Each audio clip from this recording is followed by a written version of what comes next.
Alrighty guys, it is iFree700. We are back with some Legacy of Kain lore. This time, what the fuck is William the Just, also known as the Nemesis?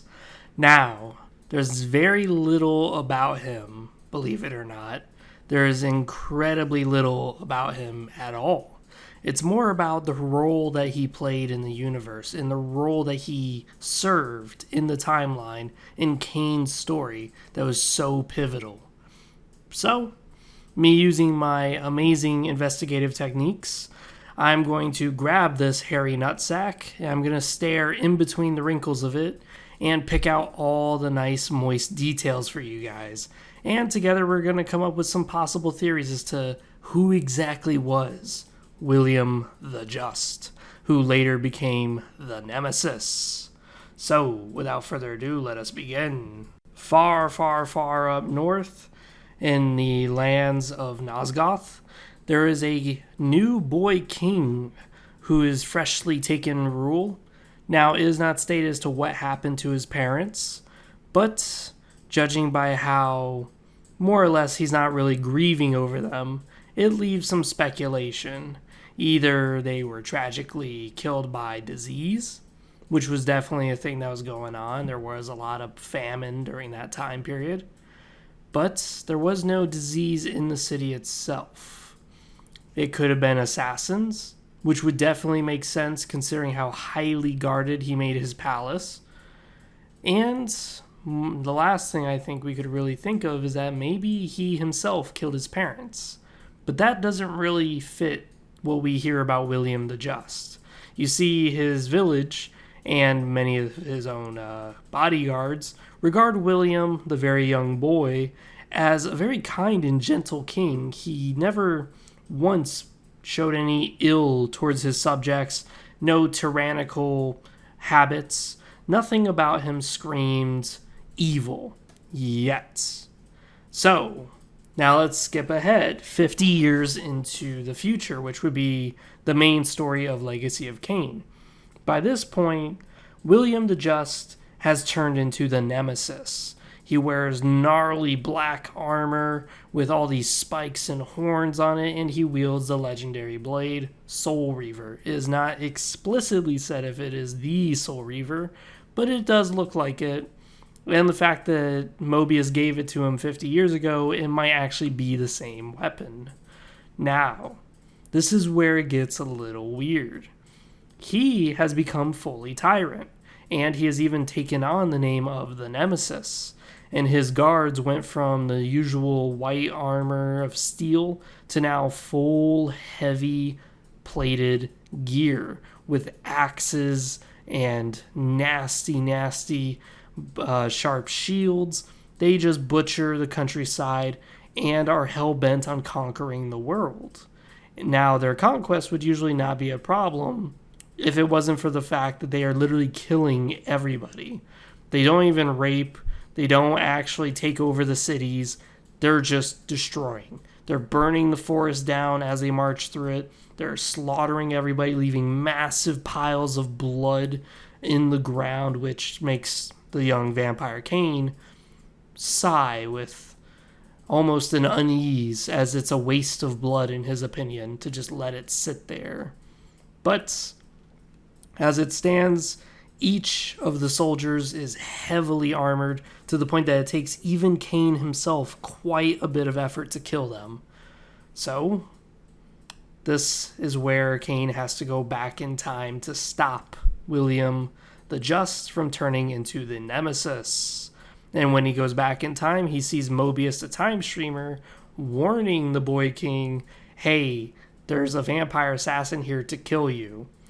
Now, the main reason why Mobius even pops up in William's castle, William doesn't even know he's Mobius.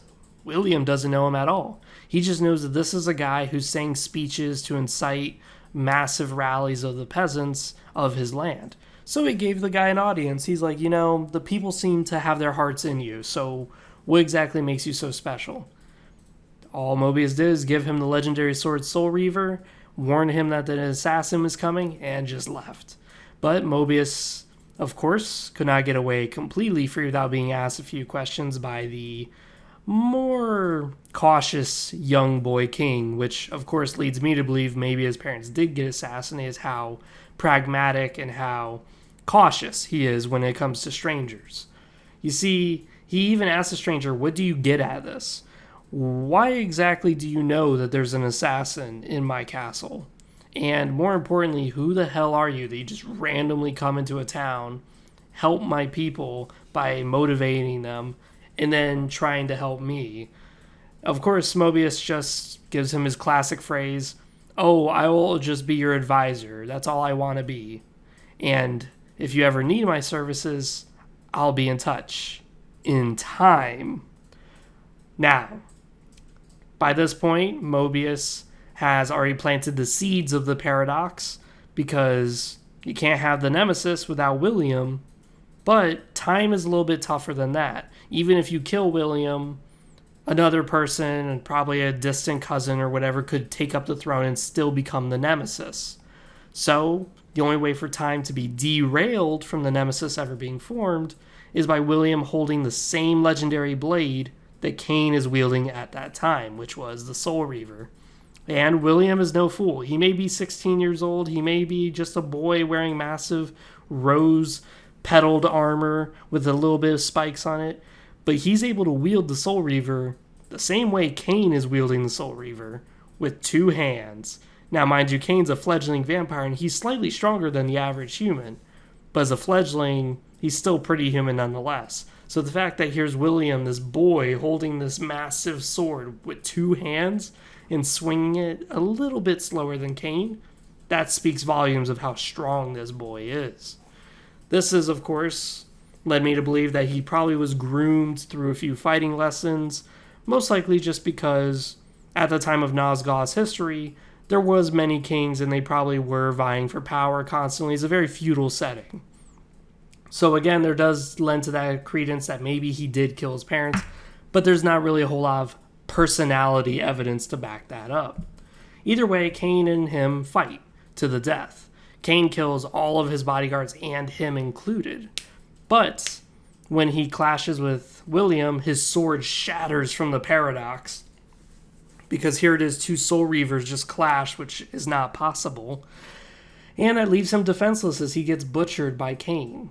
And he becomes from William the Just to William the Martyr, as his people mourn his loss, saying he was a great king, a gentle king. And Mobius, the time streamer, rallies up the people and says, "Fucking vampire assassin meddling in human affairs, we should just wipe them all out."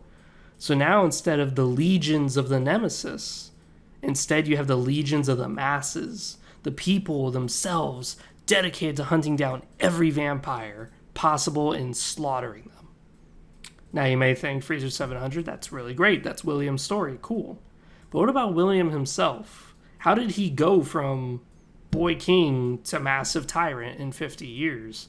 Like, what happened in those 50 years? Well, now that I've told you the story, let us dive into the wrinkles of this scrotum and see exactly how this happened. You see, Kain talks about how Mobius in the future had orchestrated all of this. He orchestrated the vampire's downfall, the vampire species to die. He orchestrated it by carefully stacking time in a very organized and orchestrated, choreographed way, so that way Kain, no matter what, had to make a bad choice. That choice would be he had to kill William, because he was going to literally destroy all of Nosgoth. This guy was going to conquer it all and make sure nothing was left alive. This, of course, was not good news. You see, the only kingdom at this point who was strong enough to even fight him was, well, the Army of Hope. But, well, that Army of Hope was outnumbered 50-1 by the time they encountered the legions of the Nemesis, and they were fucking wiped out in a matter of an hour. It was really pitiful how sad it was to see them just get butchered. Even the King Otmar himself got annihilated. And Kain really had no choice but to go back in time, because he was about to get killed. And Mobius left him the time streaming device on purpose without Kain even noticing. Now, The only way that William the Just could have turned into this tyrant, I believe, theory crafting, of course, is through Mobius himself. He even says it himself that he's going to serve as an advisor to William the Just. Now, what exactly would he advise him on? I think he would be advising him on all the wrong things to do as a tyrant. What he would be doing is sitting with his liege, listening to all the problems he's dealing with, like famine, which does happen later on. That's more the current time. There was famine, there was earthquakes, there was a lot of shit going on. As you know, the world was dying, essentially, because of the Pillar Guardians being corrupted. So as the world was slowly decaying, more and more problems came. And this is where I believe Mobius started to put his shit into play, his scheming, poisoning the young king's mind, going, your people lack food and water. You're a kind king. You're the greatest of them all. You're so gentle and compassionate. Now, those other kings, they're not quite as great as you, but yet their people seem to have more than enough food. You do have enough dudes to kick that king out. After all, why should a lesser king have his people satiated when they're not really better than your people? Your people are astounding. They love you. They worship you. So why don't you just go butcher them all and take their food and bring it back so that way your people love you even more? Or even better, he could just poison the king and just go, you see the way that you're so kind and gentle to your own subjects, but yet they still plan your downfall, they still plan assassinations? Again, going with the theory that maybe William's parents were assassinated, then it leaves credence to the idea that, hey, if humans are assassinating the king's parents, maybe William harbors a grudge, and all it takes is just that little bit of words to stoke the flames, to cause him to turn into that tyrant, where he goes, you know, king, isn't it fucked up that you're so nice and so caring and so fair to your people, but yet they still plot your downfall? If only you were a little more tighter with your civilians, if you just hold them by an iron grip, maybe that would stop things.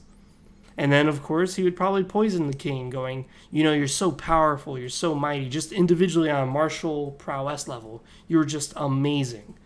Why aren't your soldiers up to par? Why aren't your soldiers as great of a legion as you are? And this would again poison him down the road to cause him to form the Legion of the Nemesis. As I said, they were a very brutal legion. They used axes, they used all sorts of nasty contraptions to torture people, spiking them up. They were not nice. They burned the entire land. Wherever they went was barren wasteland afterwards, just soaked in blood. All the trees were fucking gone and burnt to a crisp. So, maybe, quite possibly, William the Just was just slowly manipulated by Mobius, but how he was manipulated would be more due to his past, his own personality traits, where he sees the pragmatism in these terrible deeds. He would go, you know, Mobius, you're absolutely right. I have been a fair king. Why the fuck are my people still trying to plot my assassination? Or it could even be just simply, you know, Mobius, you're absolutely right. These kings out there are not doing as much for their people as I do for my people. So why the hell should they have a stockpile of food, medicine, soldiers, when they're not even doing anything decent with them? They're just rotting away. So, that is how I believe Mobius slowly corrupted the young boy William the Just into the vile Nemesis. I love the name too, Nemesis. It indicates exactly what he was. He was an enemy of the world. No allies. He wasn't even a friend of the very planet he lived on. He sought to just destroy everybody. This could be born from his lack of compassion later on in his life, where he viewed people with contempt, or maybe it was born from his fuel of ambition. We never got a chance to meet him when he was like 60 or 70 years old. That, I think, was a huge missed opportunity. That would be really awesome to see him and see the way he thinks when he's much older, seeing why it is he's possibly invading the world and destroying everything. Now, besides that, this has been Freer 700. I am out. I hope you guys enjoyed this character analysis where we looked at the small details and compiled up a few theories as to what could have happened. Besides that, see you guys next time. And as always, comment down below what you guys think. Don't forget to subscribe, okay? There is a lot of nuts in this world, and I want to look at every single wrinkle of them. So just comment down below what lore topic you want to see next, and I'll dive right in, grab them nuts by the chin, stretch them out, see all the details, and give you guys a nice composed video. See you guys next time.